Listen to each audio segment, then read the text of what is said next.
রাসূল সাল্লাল্লাহু বলছেন, আ'দাদতু লিইবাদিয়াস সালিহিন মা লা আইনুন রাআত ওয়া লা উযুনুন সামিআত ওয়া লা খাতারা আলা কলবি বাশার।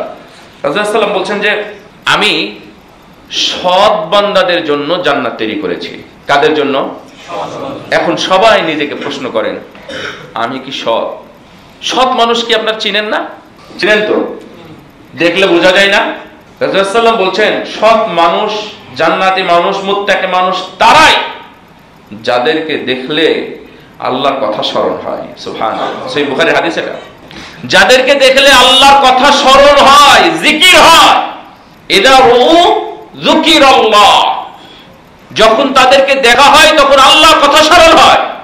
আপনি যখন ফজর পরে মসজিদ থেকে বের হচ্ছেন, এখানে একজনকে দেখতেছেন ধোঁয়া উড়াতে উড়াতে যাচ্ছে, সকালের নির্মল সুন্দর বাতাস, এই বাতাসটা নেওয়ার জন্য আমরা রাস্তায় হাঁটাহাঁটি করি। ঠিক এই সুন্দর আল্লাহর দেওয়া বাতাসকে দূষিত করে যারা চলে যায়, ওদেরকে দেখে আল্লাহর কথা স্মরণ হয় আপনার? হ্যাঁ, বুঝেন তাহলে।